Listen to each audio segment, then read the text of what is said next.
Drew, Frank, thank you for coming in today. If as other people will come in, I will let them in. Now, you're more than free to stop me anywhere along the line on this program, which is basically called the understanding the client lifecycle journey through your sales process. So this is for those of you that are essentially just starting a business, and maybe you're not getting the success rates that you actually want. And now we're talking about a 9-step or 9-stage process. And essentially, we need to find out where is your attrition. So by understanding these 9 steps that everybody goes through, whenever you're working with a client, you can then focus on like which step are they falling out now, and then go into as to why are they falling out at that step. Now, the reasons could be numerous, but we'll go through all 9 steps just so that you're aware. Um, and I will say this is a more of a back to basics kind of training.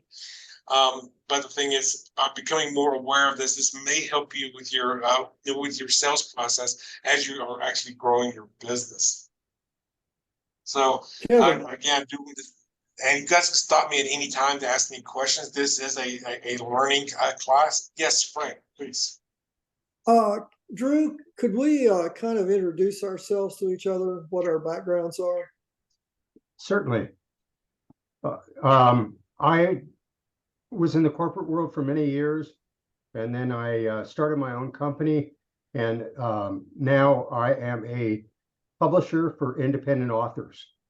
So I help them take everything from conception of the book all the way to putting the book in their hands and putting it up on Amazon and other places like that. And you, Frank? I'm a retired engineer, electrical engineer, systems engineer, worked mainly in the defense industry for like 44 years. And I have incorporated myself as Second Brain Technologies, Inc. And I'm developing an app to improve just basically your ability to manage your life in terms of goals, tasks, time management, that kind of thing. And I'm very motivated about it from a personal perspective. I've never been very good at managing myself. I've been good technically, and I think this is something that can really help me a lot. And I think it has a lot of potential to help many people. I know it sounds kind of pie in the sky, but I've been thinking about this for over 5 years. I'm not just thinking, but developing concepts and all that sort of stuff. I think it's going to be great. And I understand that most startup entrepreneurs feel the same way. But if you don't feel that way, I don't think you have as good a chance. So I actually don't have a product on the market yet, but I can certainly, I'm thinking ahead about my marketing. So that's why I'm attending this meetup group for the future. Thank you for sharing that, Frank, as well as Drew. And just to give you guys a little bit of a heads up about me, I just moved to Raleigh about 13 months ago. I got here on March 1st, 2022. And my background was at basically being an entrepreneur since 1999. I was in my specialty was in real estate, and more particular doing creative forms of real estate. And I decided to get out of real estate in 2020, right before COVID hit, like literally a month prior. And I did some transition stuff for the year of COVID. Then I moved to Raleigh to start my business, where I work with other entrepreneurs. I'm a small business coach. I help them, people, get better clarity on their business, as well as start to getting more focus into building their business. I do work across the country, meaning when I say the country, I mean USA and Canada. And right now I've created 10 online programs. I've written 4 books. I know Drew knows about the 4 books, as well as now I'm doing business coaching for other entrepreneurs, especially for those of you that are just getting started. And you need to understand what is the difference between working a 9-to-5 job to actually being self-employed. Because your hours are not 9 to 5 anymore. It's whatever you make them. And it could be 5, 6, 7 days a week. And one of the things I sometimes joke about, like, yeah, I only work 7 days a week. I'll try to only work 7 days a week. So that is my background. I've done quite a few different things. Now when I was young, I joined the Navy, traveled the world, saw 13 countries, got out, was a computer programmer. I was a bartender. I did stunt work for independent films in Wilmington, North Carolina. Real estate. I was a college math teacher for a short bit. I've got a very, very varied background. And since I was downsized in '99, I mean, I've been doing my own thing for 24 years now. And my main thing is to help other businesses, small businesses, solopreneurs, also saying bipreneurs as well, like a husband-wife team, help them become more successful. So that's what I do. So Drew, Frank, do you have any questions for me or each other? I'm good. Oh, Yep, that's great. And I'm going to go and put in the chat my how to schedule a strategy session. This will be a meeting if you do want to do a one-on-one, or if you know anybody that does. I'll just go and put that into the chat, and that will schedule a 1 hour complimentary call. And everybody that attends this call, however many times that you attend, every time that you attend one of our meetings, I'll give you a free hour on the side as a thank you. So it's basically just my website, the optimalperformanceacademy.org/strategy. Now, if you were to sign up for that, you will get an email that's saying, hey, fill out this voluntary questionnaire. It's like 12 or 13 questions. Set the time of our meeting, and then I will review that so that when we are doing our meeting, that we'll both be on the same page instead of trying to figure everything out on the meeting and ended up spending 15-20 minutes, and we could have done this prep before. It is optional, but that is that there. So anyway, I'm going to go ahead and get started. And I want to say thank you both for being here. I don't see anybody else has come in. It is 12 minutes past the hour. So again, I want to say thank y'all for being here and taking the time out. This will probably be about 60 to maybe 75 minutes. It can go longer if y'all have questions. I normally, as Frank probably knows, when I do the meetings at the co-working space, I reserve the room for 2 hours. So we can be here as long as you need or as you want. And so I always keep this as a 2 hour time. So I'm going to go ahead and talk a little bit about, well, you guys already know basically my story. My story, just to go over it in a quick nutshell, is after getting out of the Navy and going to school for 7 years, I became a computer programmer working on the Y2K project. And as you know, and I did the whole the whole college thing, because I felt the whole idea that you had to go to school, get a good job, get good grades, and get a good job, which is what I did. And I'm sure Frank probably felt the same thing about being an engineer for so many years. Is that once I went and I ended up taking a vacation in June of '99, my 2 weeks vacation, and shortly after I came back, my boss said he could not find me another placement as a computer programmer, so he's going to have to let me go. And he said, "Oh, by the way, this is July. You never earned that second week of vacation. We're taking that out of your final paycheck. And since you took a 3-week vacation, we're taking that second week out of your final paycheck as well." So I was let go with no severance package. So at that point in time, I swore I would never work full time for corporate America again. I ended up going through the newspaper. I found an ad in the paper, and the ad said, for me, I called and said to come on down, for an interview. I don't really know what that was, but they said, get your resume and come down for an interview. That ended up being actually it was an opportunity meeting for a network marketing company.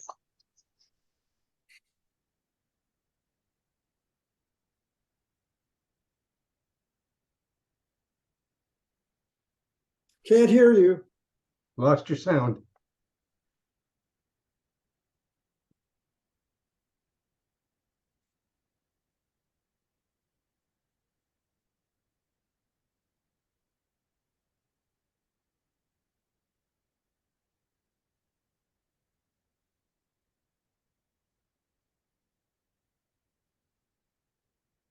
Can you hear me okay now? Yes. Yeah. Okay. The So last I I've got heard like was it ended up being a network marketing opportunity. So if you could start again from there, please. Yeah, so I found this ad in this newspaper that intrigued me, And therefore, now I called the number on the ad. And remember, this was ads on in the newspaper because this was back in the 90s. And they said, it sounded great on the telephone. They said, get your resume, come on down. And when I went down, that's when I found out it was an opportunity meeting, a meeting for a network marketing company. And what I was saying was that I liked the product, I liked the services that they were providing. So I decided to actually join up, and that was my first taste of becoming an entrepreneur.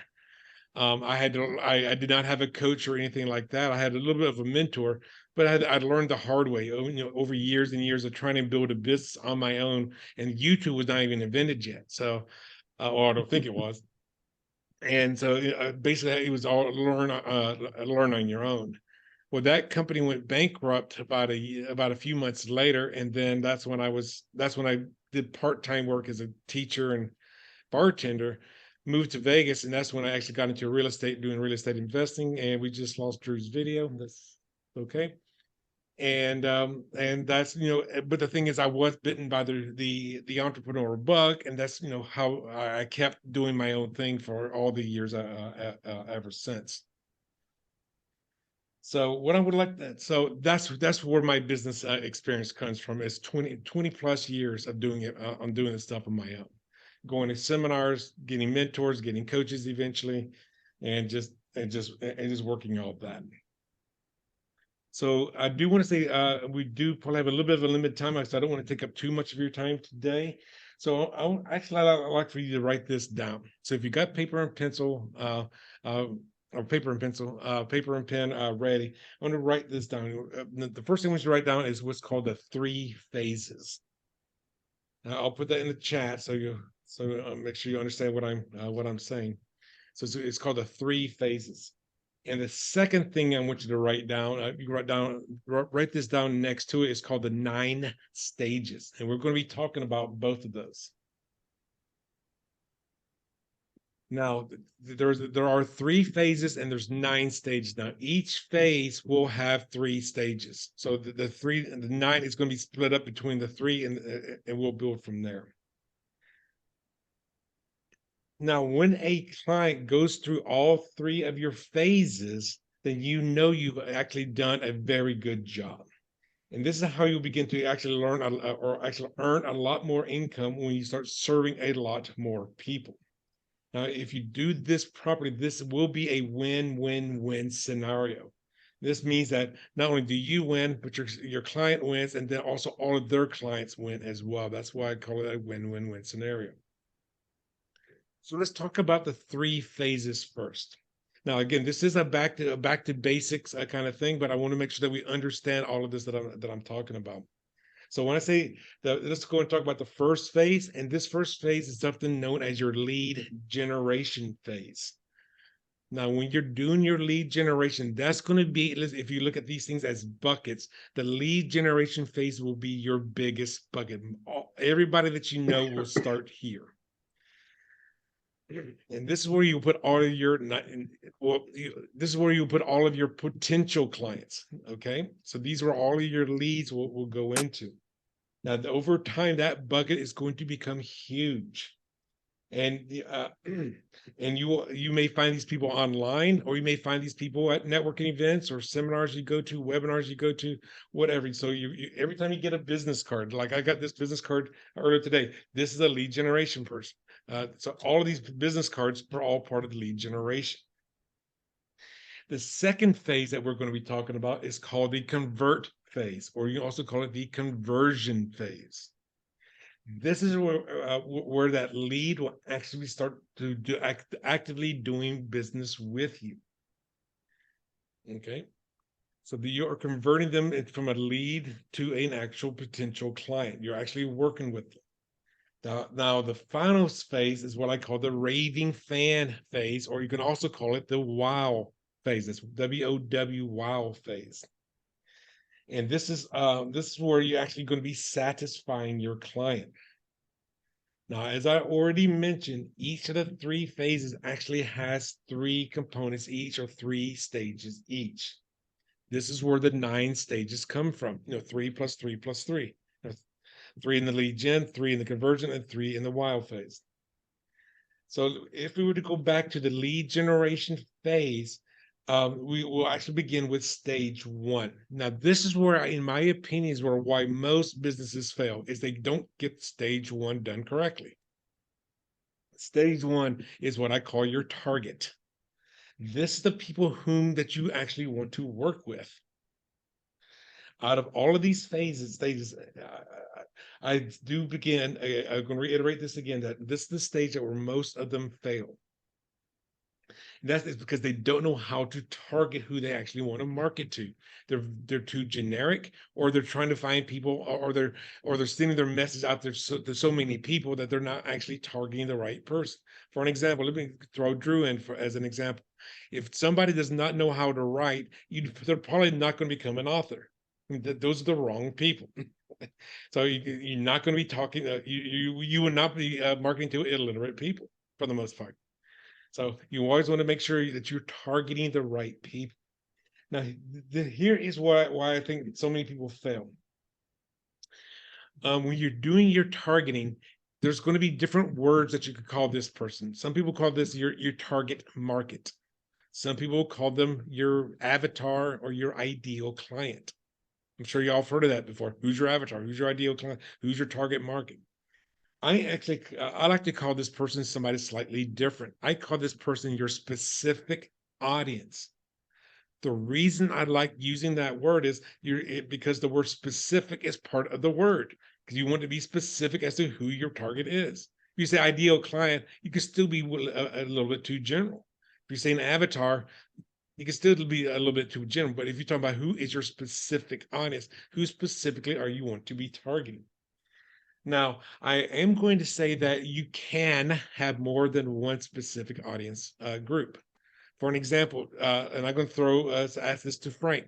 So, Frank, let's say you had a target market that were all women, and another target market or another specific audience that were all men, because men and women speak differently. So you would say, okay, how I'm going to advertise to a woman is going to be a little bit different than how I would advertise to a man. So you want to become a lot more specific as to who you're wanting to target with. Now, other categories that your specific audience person can be, one of them could be what we talked about, their gender. Well, what about their age or their age range? For an example, Drew, I'm sure you're not targeting 19 and 20-year-olds for to help them become authors for the most part. You're probably talking to people that have more life experiences, like 40, 45 people that have specialties. So you want their age or age range would be something that you would want to be aware of. Now, when I'm talking about these categories, one of the things I'm also talking about is what is the lingo that category uses?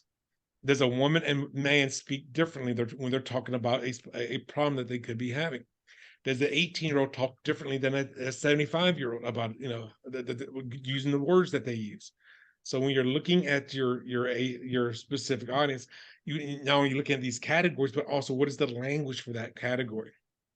As an example, somebody showed me this once before. It's like the word sick to somebody that's a senior citizen is going to be different than how a 20-year-old or a 16-year-old. A 16-year-old, well, that was sick, which means, that was awesome.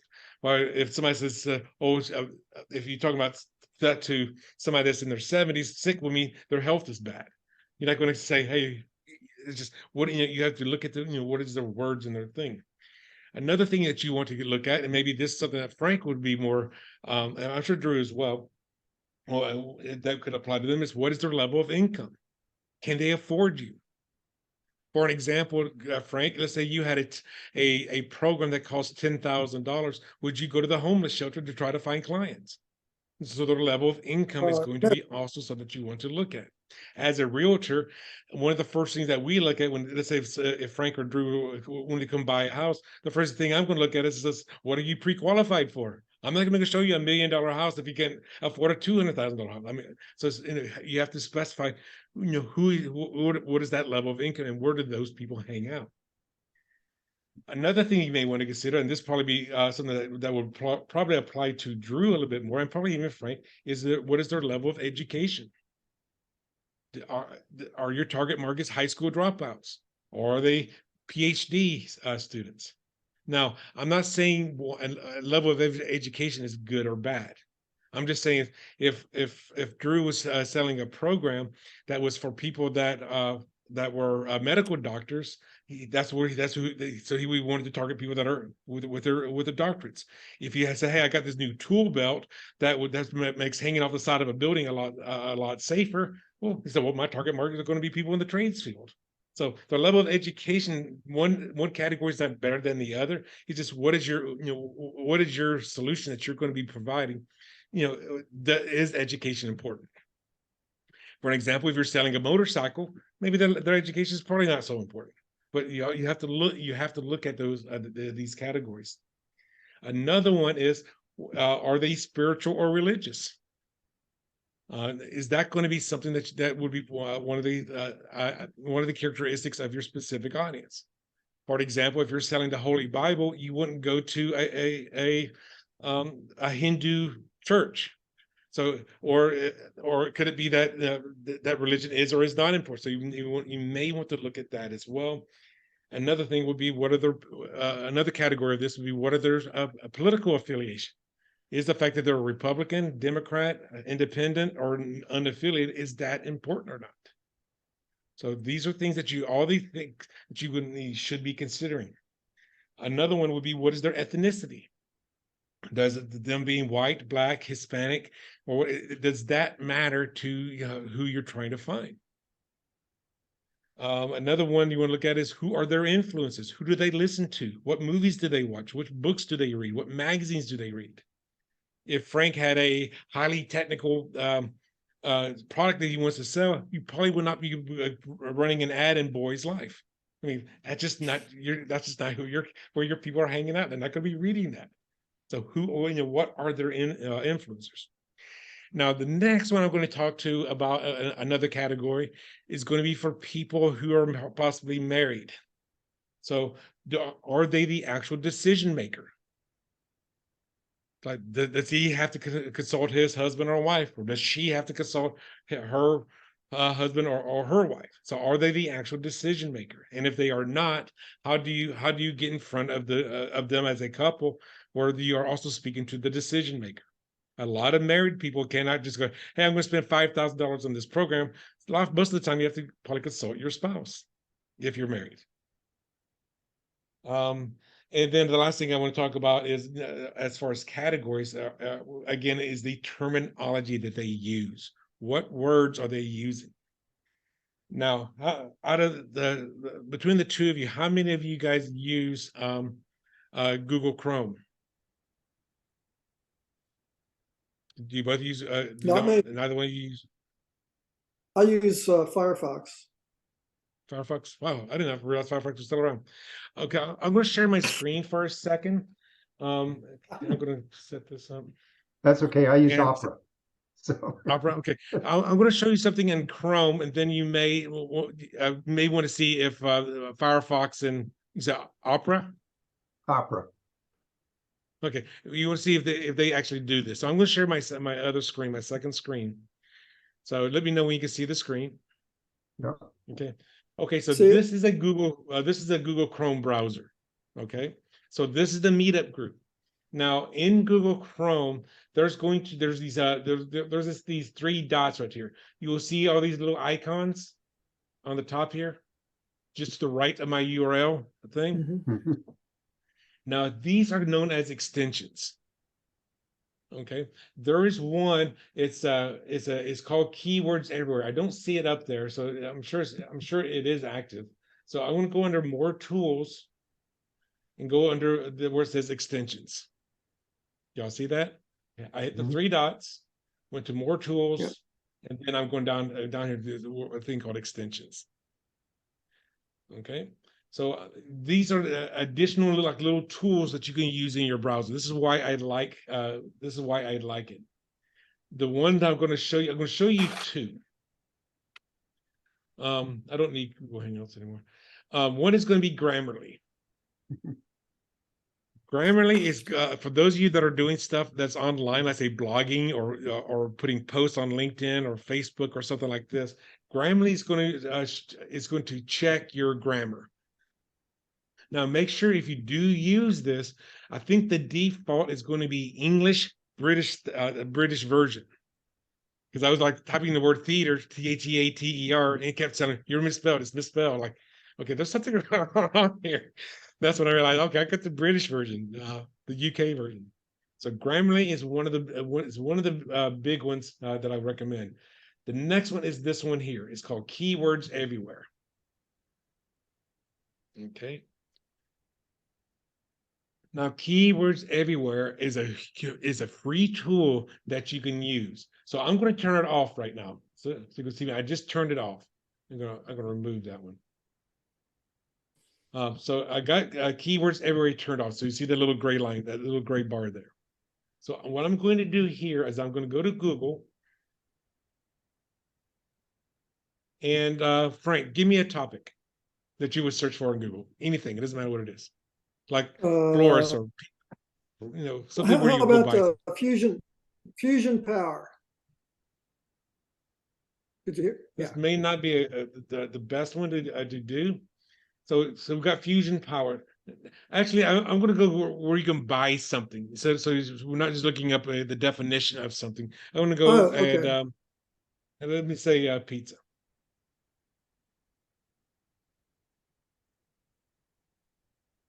Okay.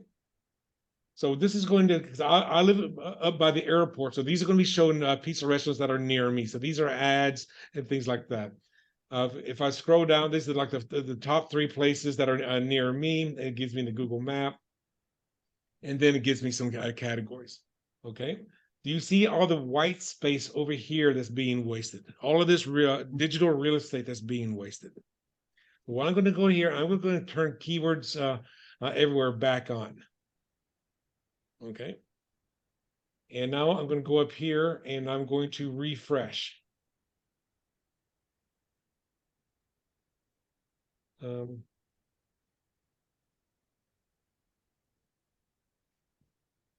So again, I've got the 3 places, I've got the thing there, but then on the right hand side, I start getting a lot of data.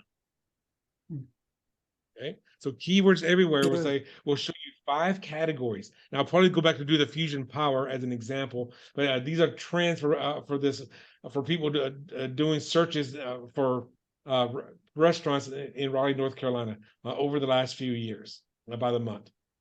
It also gives you other related keywords. So if you owned a pizza restaurant, these are other keywords that you could use in some, like say, some of your blogs or some of your posts or something like that. This might be very helpful for Drew as he's when you're working with these authors.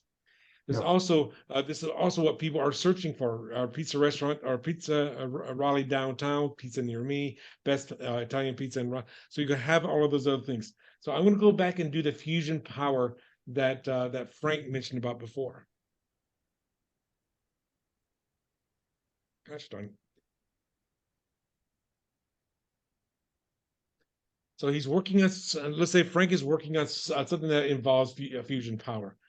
I'll go down here, and now we're going to get people also search for long tail keywords. That's going to be keywords that are going to be more than like 3 words or more. We're going to also be getting, well, in this case, we got the keywords and long tail keywords. So by turning that one on, you will see that you can start looking for other keywords that are something similar what you're looking for. So as you're building your specific audience, this is a great way to also start looking for other things that you may have forgotten when you're doing this. Okay. Now, again, I do not know if those other browsers have these extensions like Chrome does, but to me, these can be very powerful. Okay. So I'm going to stop sharing my screen and just go back. Okay, there you guys are. Kevin, comment, Kevin. Yes, go ahead. From one of the previous sessions of yours that I attended, I'm on an iPad right now, but on my desktop machine, I installed Chrome so I could put some of these extensions in. I haven't tried them out since then. But okay. I am remotivated seeing your demonstration of keywords everywhere. That looks very useful. Yeah. Well, I know for me, kind of like If I'm going to post something, I know, if I'm going to post a blog, I normally write it up in Word, Microsoft Word, so I get grammar checks and spelling checks. Then I'll put it into my post, because I have a WordPress site, and then Grammarly will go in there, and Grammarly will sometimes contradict Microsoft Word. Hmm. And then so I use the Grammarly for that, and then the keywords everywhere is just when I'm doing my research. If I'm looking for something like, hey, I want to build my specific audience, and you type in certain criteria, and I didn't even think about that. So that's where that's where that comes in. Yeah, Any and questions so far? We're still only just talking about stage one. Still only yeah, talking about the target. just a quick caveat. Grammarly is sometimes incorrect. My Okay. wife is an editor, and when she gets people that they say, well, I've done my editing, I ran it through Grammarly, here's my book, it's filled with errors, especially with commas. Grammarly doesn't know how to deal with commas. There are too Mhm. many variants and complexities in the English language with commas for them to have been able to program all of it in. So just a caveat that it's going to catch about 80-85%. But And the thing what Drew is saying is absolutely correct. I mean, I don't know about the comma thing, but if it's giving you a suggestion and you look at it, you can either accept the discussion, the suggestion, or you can hit the word the trash can, which is dismiss, which will yeah, take out that little red underline. Because it's that's come across me a few times in the last few days. Whereas when I was talking about one thing, no, I don't mean that. I don't mean the word being used that way. The word is the way I've got it. It's the way it's supposed to be. So yeah, but the thing is, those are good tools to at least give you suggestions or guides. I used Chat GPT a few days ago, and then for my second blog post using that, and it gave me and it's Chat GPT had incorrect errors. Like you just never know. Did you Um, use the output from ChatGPT? yeah, absolutely. My Okay. last two blogs on my Optimal Performance Academy website were all about 90% of it was written using Chat GPT. Now, the Wow. things I changed was, and I know I talked to you about this, Frank. If you're writing a blog on your website, you should have at least two internal links, two links to other places on your website, and then one going Right. an external link going to a qualified website, not something that nobody's ever heard of. So, like say, when I write a blog, almost most of the time when I talk about a subject, I will have a Wikipedia reference because I'm going to go to one of the biggest websites out there as far as what is the definition of this. So Oh, as a now matter of fact, I modified my own website in reaction to some things you said about it, and I also put a link out to Wikipedia in mine. So thank you. yeah. Well, because the thing is, and not to go back to the SEO stuff, but that's how you build your SEO is having those inbound links from other websites coming to yours going to other websites. I mean, if I'm not referencing Wikipedia, I may reference YouTube. I mean, I'm going to go to some credible site in any blog that I write. And I went to go and I learned this a long time ago when I was doing real estate because I used to shoot a lot of video, and I don't know if I showed you this, Frank, but I used to shoot a lot of video back in 2009 when I won this little device here, and I shot probably like several hundred videos of houses. It was this thing right there. Whoop, do I Oh remember yeah, that? I think you showed Flip that to us. camcorders, Yeah, right. and it still works. But so I mean, but the thing is, I shot so many YouTube videos. YouTube was redirected, or was in the description on the YouTube video was the house on my website that I was promoting, and I had hundreds and hundreds of those. So over time, it built my SEO presence under certain keywords. So that's how you start building your website's SEO so that other people can find you organically. Now, the target that I was just talking about is actually also is a two-parter. So we talked about the specific audience. Now there is another aspect of this, and I call this what is their top of mind problem, or you can also call this what is their specific problem. Now, as y'all are writing that down, back when I was doing real estate, my specialty was lease options. I mean, I did hundreds, and I did 53 lease options in 2011 during the housing crunch. I mean, I did quite a few hundred of them. And what I found out is that my client was going to be somebody who has bad credit, or they can't buy a house, or they couldn't buy a house, for whatever that reason was, but they had some money. So that was my target. That was my target market. The problem that they had was like, I don't have credit to buy a house. It could be back then, the lending practices, you had to have a job for 2 years, at a company or another variation of that company. Like say you were a manager at Walmart, now you're a manager at Sales Right, or something like that. You had to have a 2-year job history. Well, I lived in Las Vegas. Vegas is a very transient town. So there's a lot of people coming to say, I can't qualify for a loan. Like, well, let me put you into a lease option. That was my specialty. So that was the specific problem, or the top of my problem that I had. I also worked with them into getting their credit fixed so that they could actually buy that house, when they had their 2-year job history. So the problem that the people that you're solving, that they have, they're going to be coming to you, and this I'm going to pick on Drew at this time.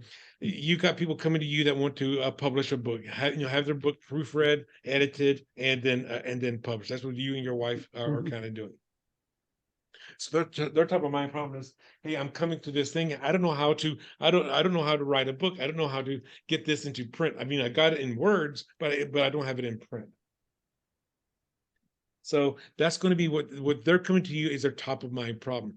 But you'll most likely realize, and I'm sure Drew will definitely give me thumbs up on this one, their top of mind problem that they think they have, is usually not their problem.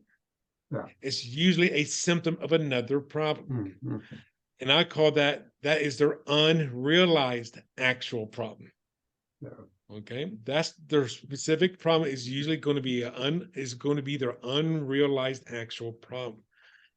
Now, when they come to you, your job as the business owner is, okay, I know what their problem actually is. I know what they think their problem is to find out, what are other symptoms that they have, and those are going to be the people you want to go out and target.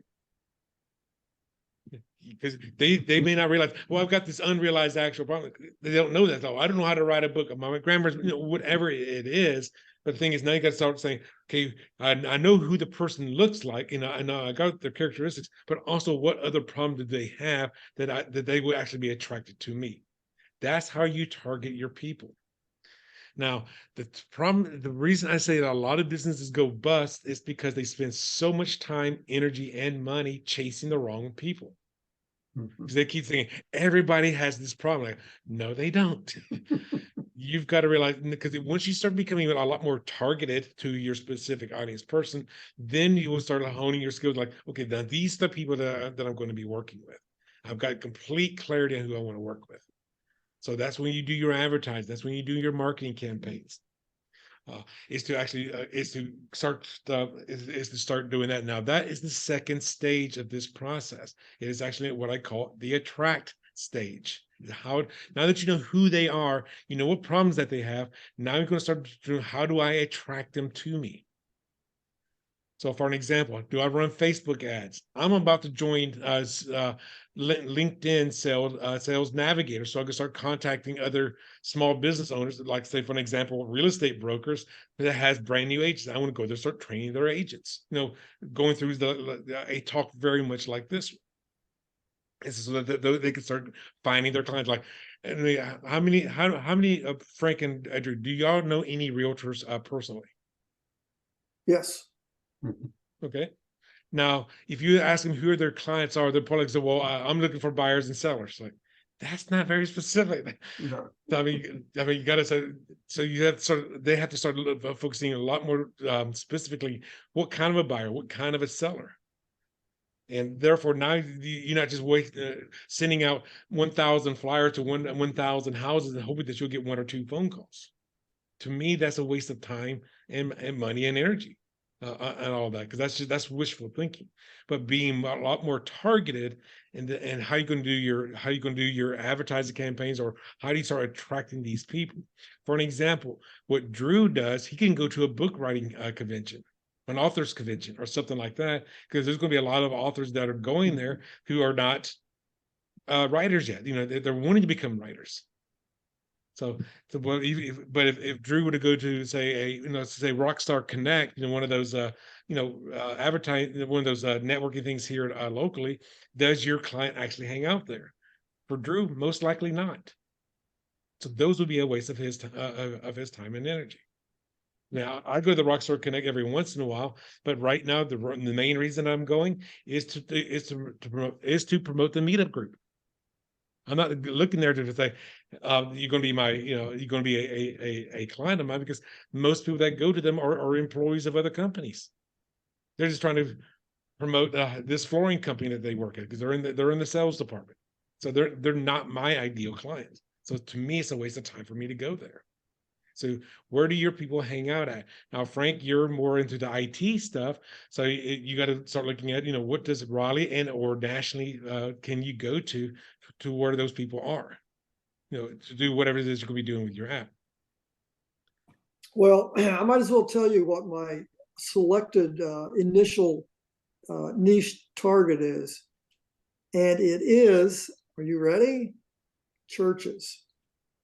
And the reason I say that is because one of the features of the app is the ability to delegate tasks and get task status back.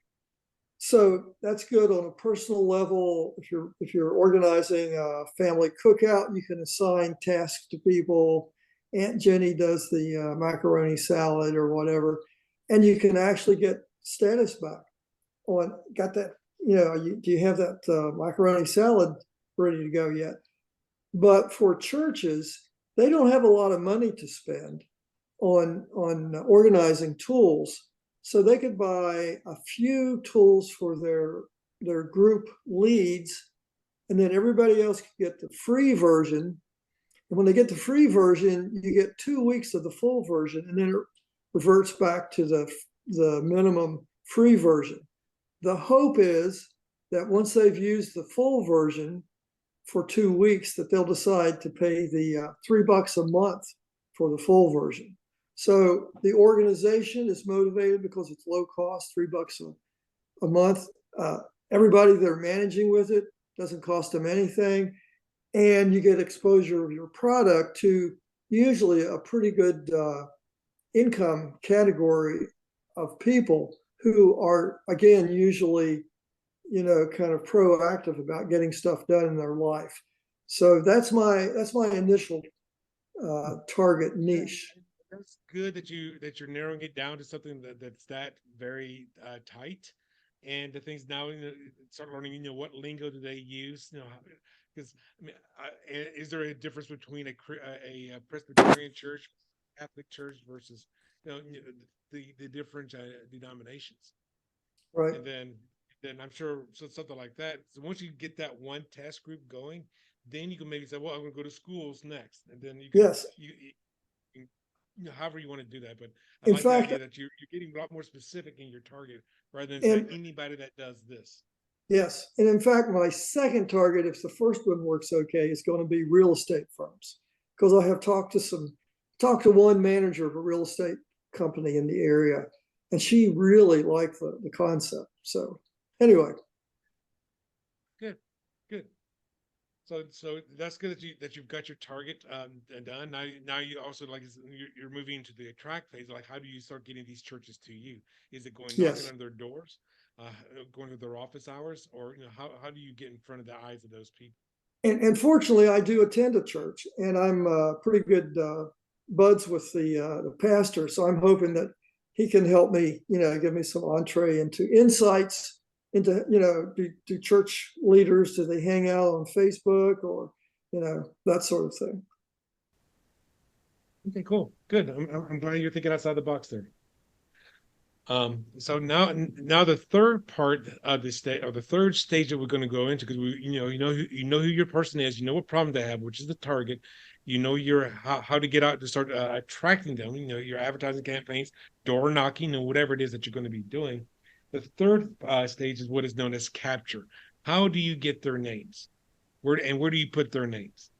Now, the three of us are all old enough that we remember when we got these things here, these little white pieces of paper, these rectangular pieces of paper, we put them into a Rolodex, right? And that's why you get stacks of business cards and you sort them up some way. Maybe you put them onto some like paper calendar. And you write down like, okay, I'm going to meet this person here. I meet this person there.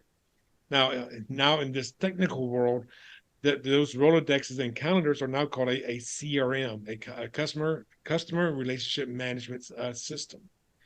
Now, the CRMs could also be how you do your email campaigns. So when you're looking at your a good CRM, you need to know how do you put in their data.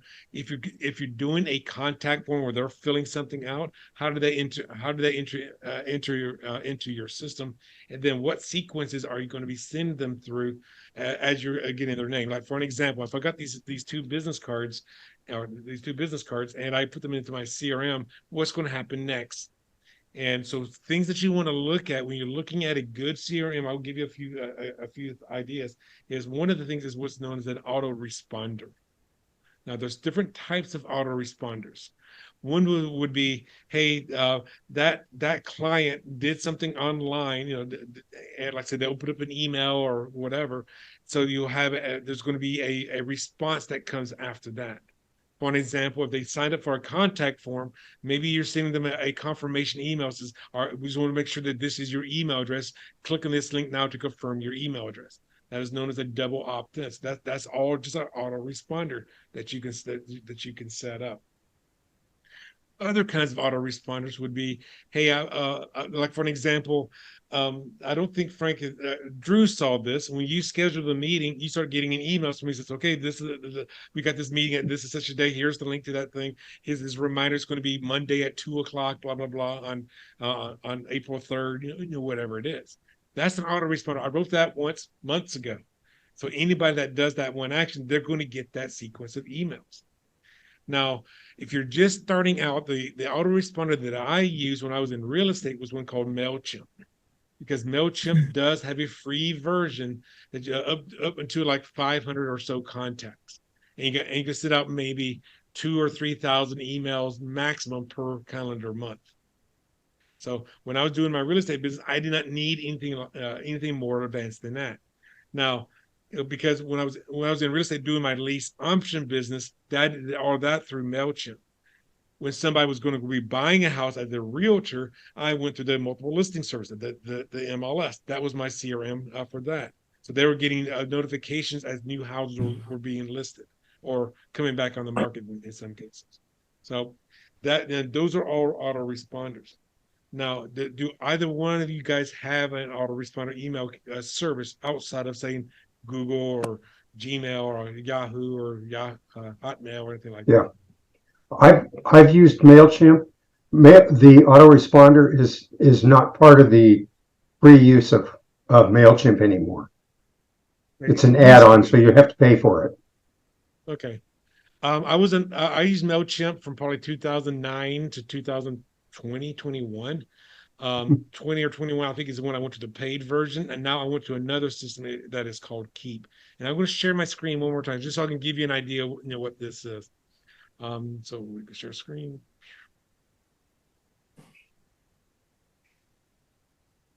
Okay, so I'm gonna go ahead and log into Keep. That's Keep with an A. Oops, wrong one. So it's keep.com. Now, I am an affiliate of Keep. So if you like what you see here, we can set up a time to talk about the different programs that they have. And by being an affiliate, I can give you a discount for the first few months. So keep.com. So I just hit the login button here, top right. It's going to take me to the login page.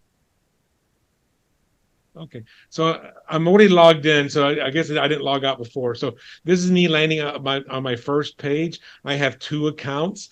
This is my main account. The TAR 516 is my main account, and the GTS 786 is what is known as a sandbox. So if you became an affiliate of me, I can share the different things like landing pages and sequences with you guys, so you don't have to go and build it yourself. I'm going to go and log in.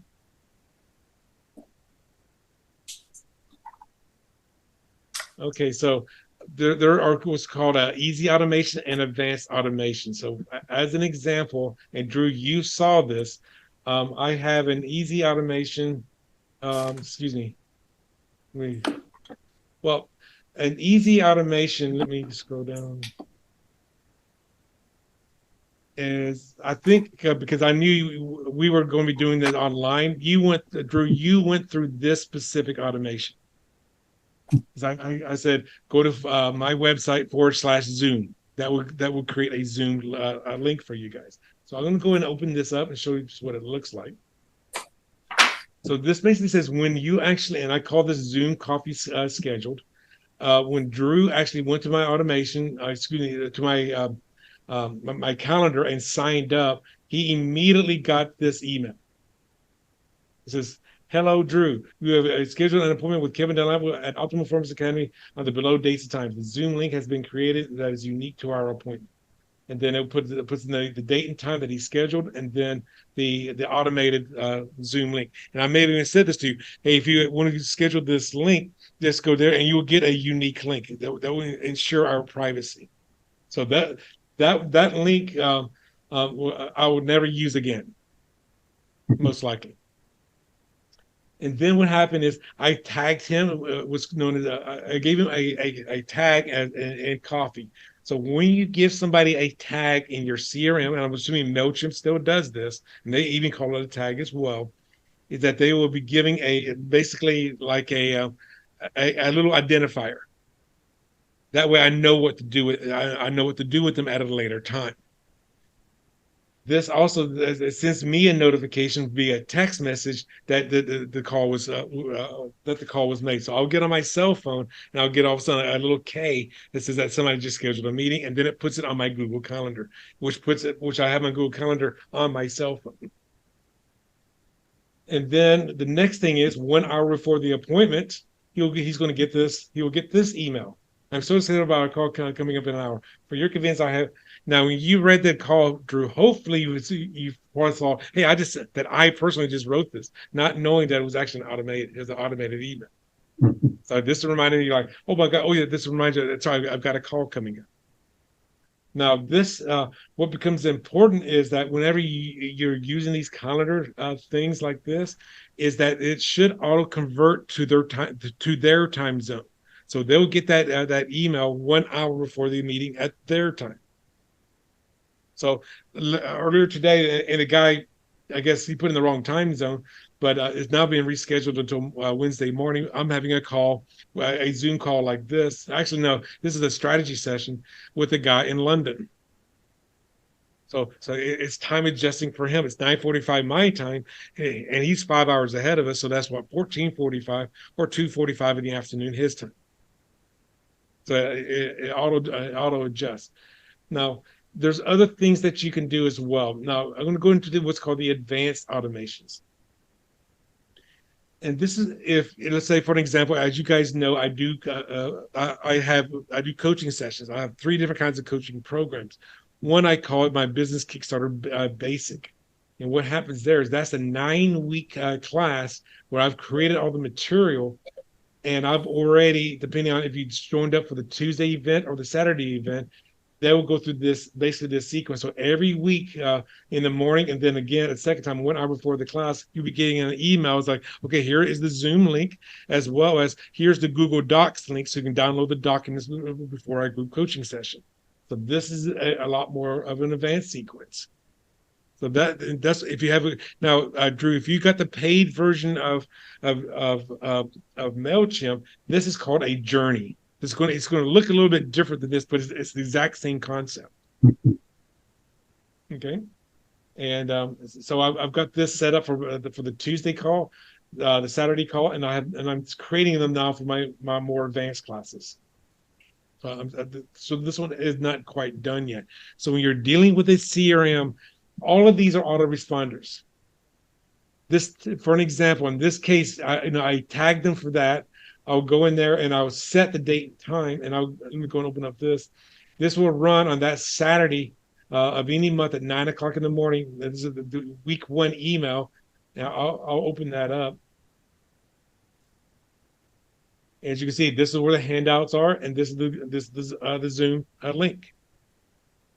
So that way, with me doing my coaching, I keep track of all of this, and it's a little bit, the learning curve is a little bit, can take a little bit of time, but once you figure it out, then everything else is just becomes an automatic. So, and you can do all kinds of things with this. So for an example, if I were to go back, I can add somebody, I can add a tag here that says week 1 or week 2, and I can do whatever I want. So in this particular sequence, I'm going to tag them there, where I'm going to say group coaching BK Saturday. That's the tag that they get. And then after everything is done, after the 9th week is done, I'm removing that tag. So they don't, for the next round of classes, they're not going to also keep getting all those emails. But that's the beauty of tags, is that by being able to do that, whenever you're building your client database, you'll start to see, how can I use these, as well as to create the path of emails and contact information that you have with the client. That is what a good CRM does. Now, to my understanding, MailChimp does not have calendar links. You will probably have to go through a website known as Calendly. I'll give you that one as well. Calendly is a great tool. They do where you can create one calendar. We can create one calendar for free. If you want a second calendar, you have to go to the paid version.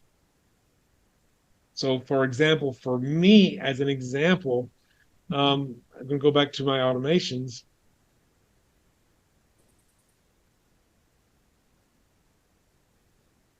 So here are my, I have a strategy session just for LinkedIn people. I have a strategy session for the Zoom, for a Zoom call like I did with Drew. If you guys wanted to do a consult on how to use Keep, I have a 45-minute one on there. If we're doing a coffee, because I met you locally, let's go meet at a coffee shop. And this is another calendar for my strategy sessions. So because they're each going through different sequences. As an example, this one here on the strategy session, if you were to schedule that, if I edit it,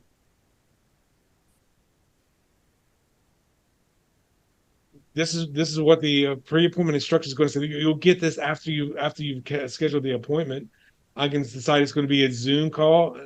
I create the link if I want to keep using my same Zoom link, or ask attendees to use their online meeting link, because I'm making this an online call. If I were to make that a phone or in person, now I can say, hey, meet me at the, for example, Frank, there's a good chance you maybe you didn't, got an email from me reminding you of this call here, of this presentation today.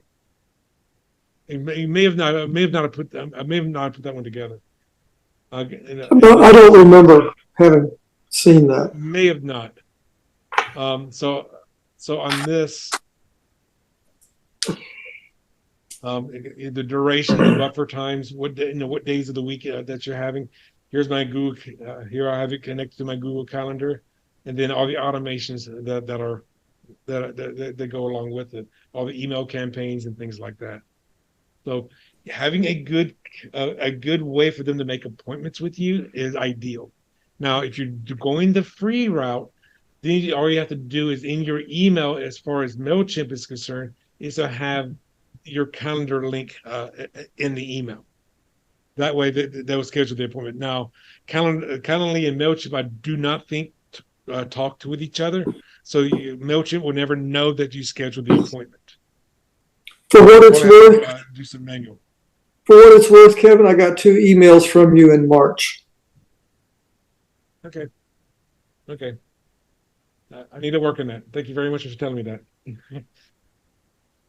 Now, are there any questions so far? We've covered phase 1, which is target, attract, and to capture. How do you capture their name? Now, again, the capturing their name could be an online form that you create. a capture their name could be a landing page that they go to and they fill out their email, possibly even their first name, because you're going to give them something away for free. So however how do you enter their information into the CRM? Now we are in North America right now. Would y'all agree? Yes.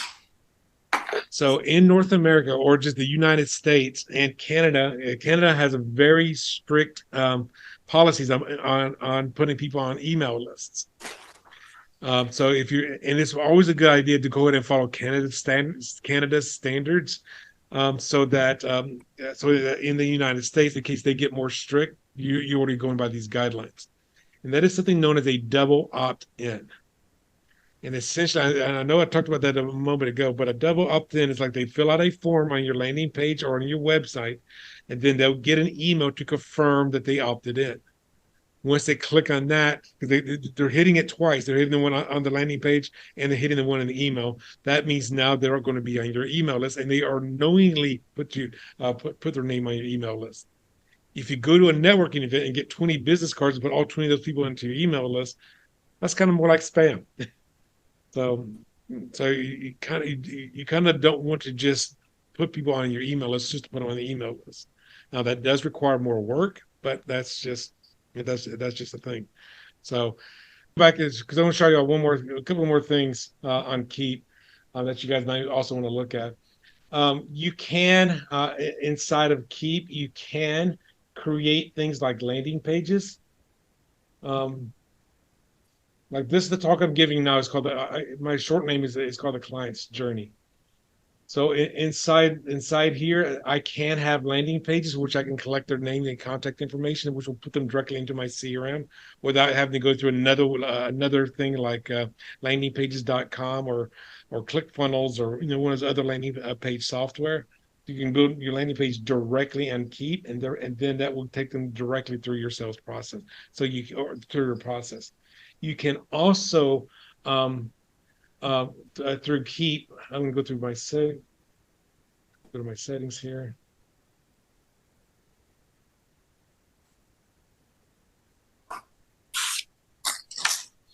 Under payment and payment processing and currency, I have my Stripe account already connected to there. So I can collect their information on my landing pages, everything that I control through Keep, and then in Keep I can whatever it is that they're buying, I can then deliver that thing once Stripe's payment has cleared. Okay, so I do a lot of online programs. So I use a website, and I think I've given this to you before, Frank. I use a website known as a Customer Hub. Mm-hmm. This is where I keep all of my online programs. And for people like you, Drew, that if you're going to be trying to create an online program, I'd definitely like to sit down with you and talk about that. So here's all of my online programs that I have. I have 10 of them. And then this is the place once I'm done later today. But let's say somebody were to buy this program, then this program would be released inside of my funnel here. So the client's journey.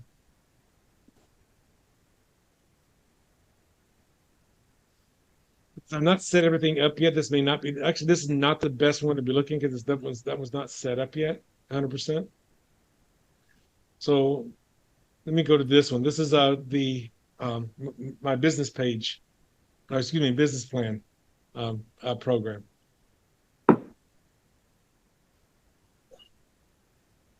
So they were to go to my lead magnet, and they were to buy this.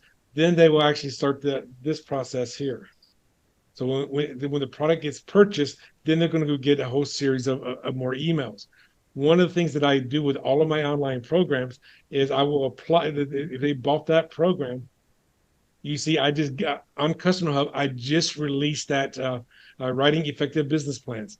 So right now, immediately within 1 second, Keep, the payment's going through Stripe. And now they're going to go through the process of their automations inside Keep. And then also I just released that tag. This is what I just tagged them. And then inside Customer Hub, that one program would suddenly would then be released, and they'll get an email saying, okay, this is how you log into your program, and this is how you get it. So for those of you that are looking to do online programs, to me, this is one of the greatest ways of doing it, because everything is done on one location, with the exception of the payment processing going through Stripe, even though the checkout form is on Keep.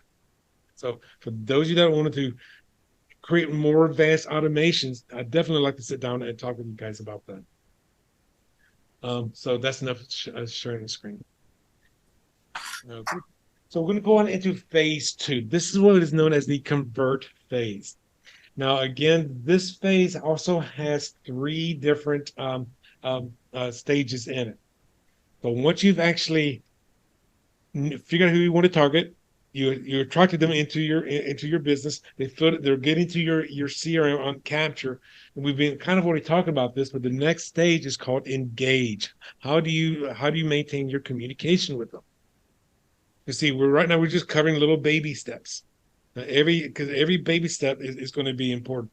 And when somebody has attrition at one of these steps or one of these stages, that's where you need to focus on why are they falling out at this stage.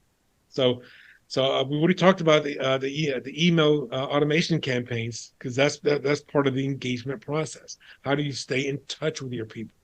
Now, also we want to talk about, like say, when I was a realtor, the MLS would update my buyers anytime a new property came onto the MLS, and wherever the search area, the parameters that I gave to them.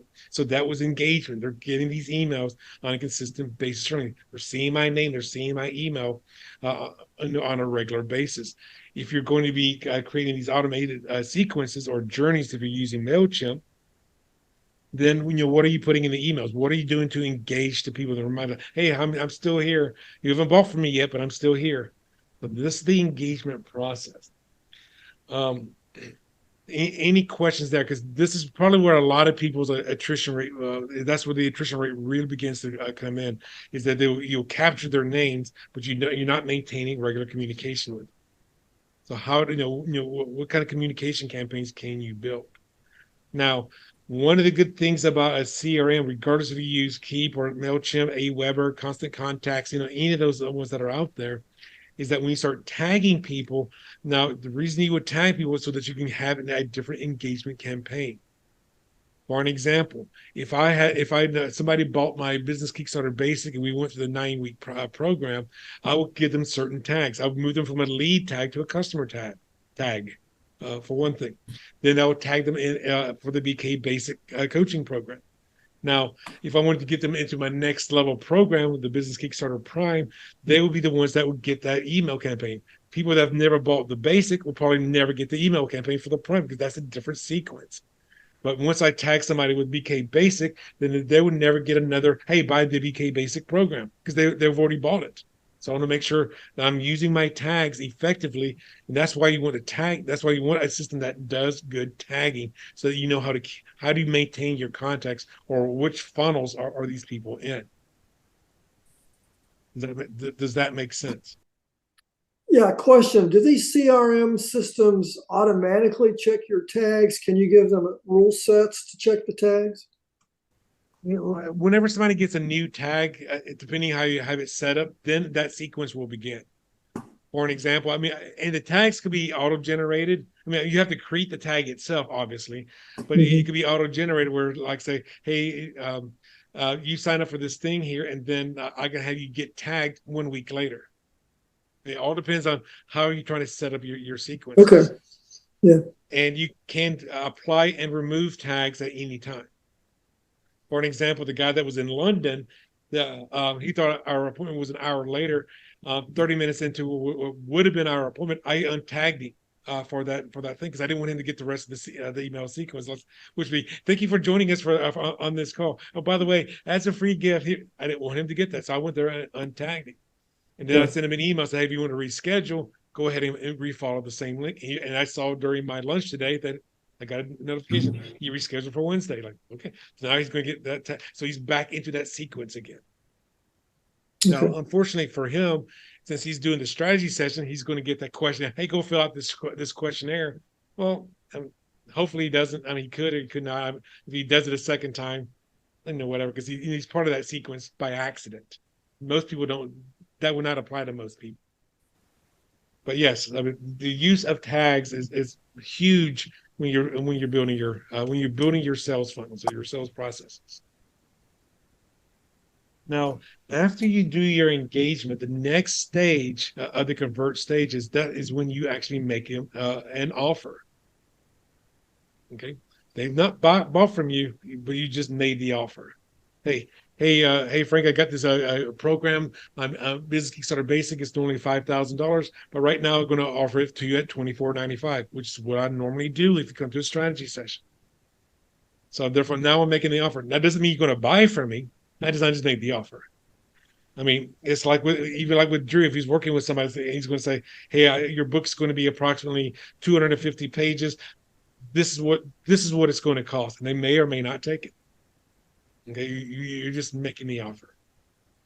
Now, kind of in between, when you're making the offer, if they do decide to buy, then how do you process that sale? We already saw on the Keep that I have my account set up with my Stripe account. So if they were to buy, it will go through Stripe, and Stripe would do the credit card process. Now, of course, you can use PayPal. There's the other services out there as well. So I like Stripe because to me, it's one of the best ones online. If I go to an event, I will take this thing with me. Y'all know what that is? It's a Square. It's a Square credit card processing. So I just get this and connect it directly to my phone, and now I can process credit cards at a live event through my cell phone or a tablet or something like that. PayPal has these things as well. Okay, so Square. I mean, I like Square because I've used it for years. Now that does not connect to Keep, but that's because Stripe, to my understanding, does not have one of these process servers. I've not looked, but or credit card processing physical devices. I don't know if they've got one or not. So therefore, if you're going to make an offer, how do you collect the payment? Now, you also got to look at is if you're going to be taking payments, do you take partial payments?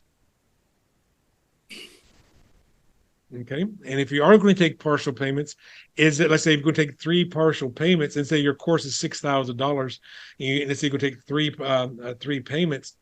Is that going to be 3 even payments of $2,000, or are you going to charge a little extra because of the fact that they didn't pay in full?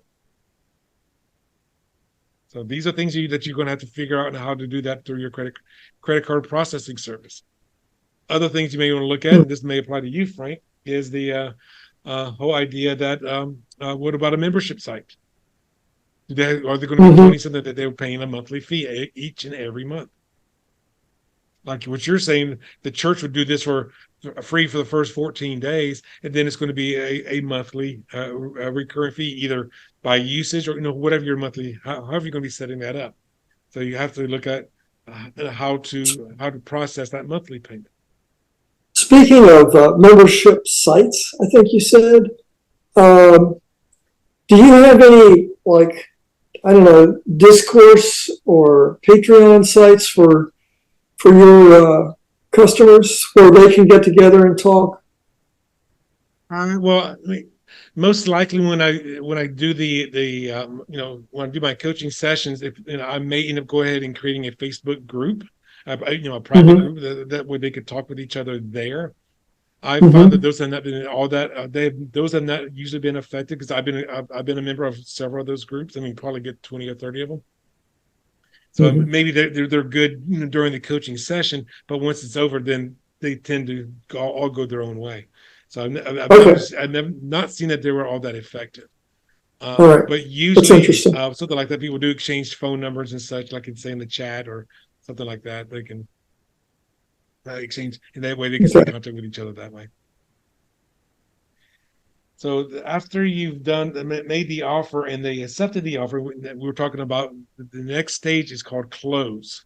Now, how do you close that process? So that's where your checkout forms, as well as your whatever your credit card payment processing, or are they paying you cash, paying with a check, how are you taking their payments? Now, there are some of you people like myself that could be when I was a realtor. Well, the closing process went through a title company. the bank's wiring funds to the title company, and that's how you close it that way.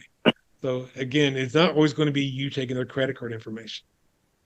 Now, if you are going to be taking their credit card information, I highly suggest to not to try to do it through your own website.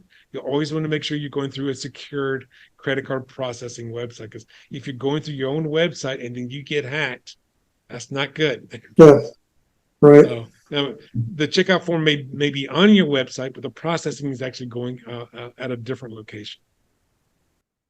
In my case, I'm initially going to make this a Apple or iPhone app. So the app would be purchased through the Apple App Store. So they obviously take care of all of that. But then once I come out with a web-based version, which can be used on a laptop or on an Android phone, then I'll need something like Square or whatever to process the payments.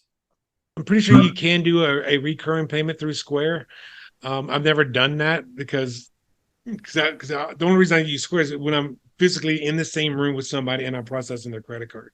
So I don't normally do that for a recurring payment. Anything like a membership site, they're usually going through my website, and everything's going to go through Keep and Stripe, and that way, that way all the tags are being tagged. They're being properly tagged and getting the sequences based upon that. Okay, thank you. Now, if you've got a WordPress website, you can always use the biggest e-commerce program out there for WordPress is the one that's called WooCommerce, WOO Commerce. Okay. I used that one for a few years as well, but there's so many plugins that go with the WooCommerce one. Some of them are free, most of them are paid. So if you want a subscription site, a membership site, you want to have an e-learning site, there's so many things that go into the WooCommerce that, to me, I'd rather just go through Keep and Customer Hub and Stripe. But yeah, everything's done through there. Does WooCommerce, do they take a percentage, or how do they charge? I don't remember because it's been 3 or 4 years since I used them. But yes, they're going to take a percentage because they're the ones that are processing the payment. So that they're not using PayPal or Stripe or Square or anything like that. Right. Okay. So now we're going to go ahead and go into the next phase. So we've gone through phase 1, which is lead generation, and that was target, attract, capture. We went to phase 2, which was convert, which was engage, offer, and close. Now we're going to go into phase 3. So the very first thing on stage 3 is, how do you deliver your program, product, or service to the person?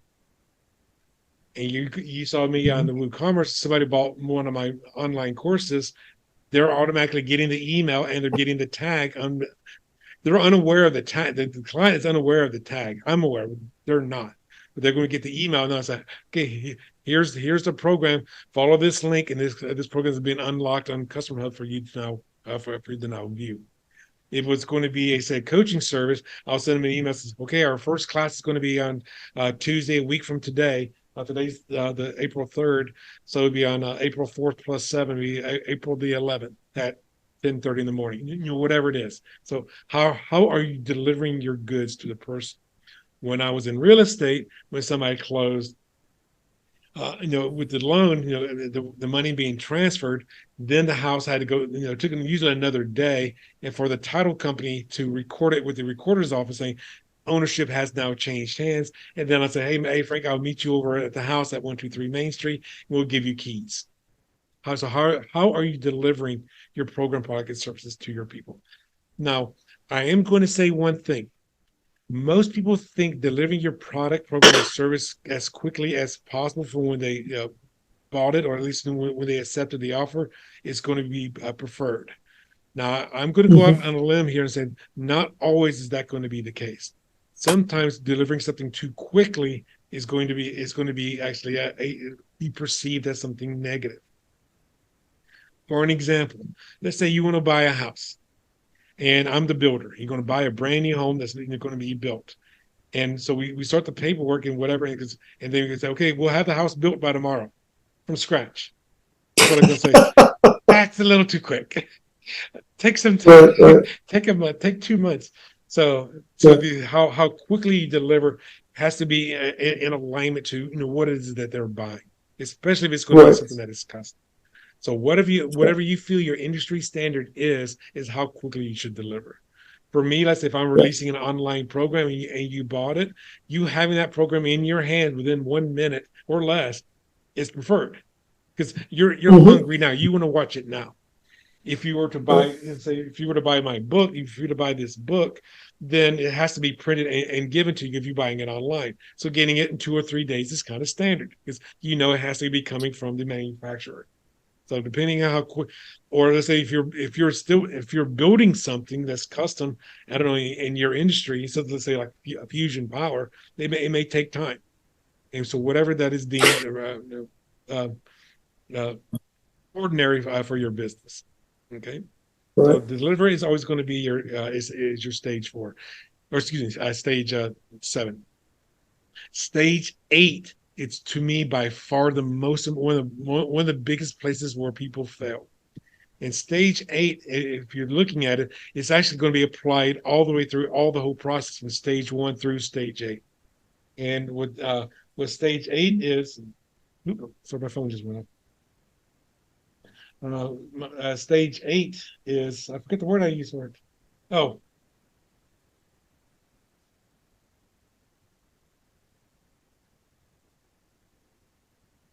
Yeah, okay. Yes, stage 8 is satisfy. No, it's the wow factor. What are you doing to go that extra mile? Okay. So whenever you're working with somebody, how are you going or giving that 5-star service? Because most business owners, in my opinion, they're going to be giving 3-star service, but thinking that they should get a 5-star review. How are you going that extra mile? And that could be, like I said, when I was in real estate, even before we got to the offer, we're in the engagement phase. Like I'm going out showing them houses. So I'm doing my best to, how can I deliver before they even bought from me? So the wow factor, the satisfied, is how are you doing that? Let's say, for an example, you're buying a program from me, an online program from me that I've already created, and I say, okay, you just bought the program. I'll give it to you in a week. You go, why are you taking so long? So how are you going that extra mile? How are you delivering that wow factor service? And then the last stage is actually known as grow. And again, I think this is where most people tend to fail. Wait, what is that? It's called grow. The stage 9 is grow. That's going to be, how do you asking them for referrals, asking them for reviews, asking them for recommendations. Hey, you just bought a house from me. Do you know anybody else that is looking to buy or sell a house? Yeah, and you may say, well, Kevin, you gave great service. I think my best friend's sister is looking to sell their house. So go out there and actively asking for reviews. A lot of people are afraid to ask for reviews, because they're afraid they're going to say, hey, somebody's going to say something bad or negative about me. So I don't want to say, I don't want to ask that. That's a self-confidence thing. But the thing is, if you're looking to really grow your business, you always want to be asking for those reviews, or reviews, referrals, and recommendations. So to me, and so if I'm on the Apple store, that's easy because it's built into the store. But for customers that have the web version, what kind of review process or organization would I use? Like Google reviews, or what do you suggest for that? If you've got a Google My Business page or GMB page, then ask them to leave reviews there. When I was a real estate agent, I said, hey, go to Zillow.com and leave me a review there. If you've got a brick and mortar business, go to Yelp to leave you a review. Create a Yelp business page. But you have to search out these review sites and kind of get registered with them or something, or usually yes, that is true, because let's say with the Google My Business, you have to go and create your account and what products and services are you doing, what are your office hours, what is your address. It has to get confirmed through Google, which may take a couple of days, and then once it's up and running, then you can ask them to leave you reviews there. Now, if you were actually, let's say you became a speaker and you're doing a 2-day training, maybe on the last hour of the training, you pass out little sheets of paper for them to say, "Hey, what did you like best? Would you like worse? How can we improve?" So even though that could be just a paper review that you're just holding in your own hand. Okay. And the next thing, of course, you could be obviously, when you're asking for the referrals, for an example, if you were working with a church and you did a good thing with that one church and that one preacher, priest, whatever the title that they have, they could actually give you referrals to another church because they all talk to each other. So that's how you can start getting. Because if they're saying, well, Frank did this, blah, blah, blah, and gave you a 5-star review, even if it was only on a piece of paper that you could share with somewhere else, then you can say, well, this is a testimonial that I got from such and such a person. You know their language, Kevin. Testimonial. Okay, sounds good. So those are the 3 phases, and as you can see, when you go from lead generation to the conversion through the satisfy or the basically the closing, the raving fan phases, the 3 main ones, you will see those buckets will get smaller and smaller. And what you got to look at is like when you're working with a client, where are they falling out? At what stage are they falling out? Now that you see look at these, like, okay, it was on the offer phase. I never gave them an offer, or we never closed on it. Why didn't you close on it? Well, I didn't keep engaged. I didn't give 5-star service. Start looking at every little step along the way, and where are they falling out? And that's how when you start focusing on your business and growing your business. This is where you can really help. Do the CMRs give you any kind of automated aid in determining where people fall out? I mean, you have to keep track of your analytics. Keep track of what's going on.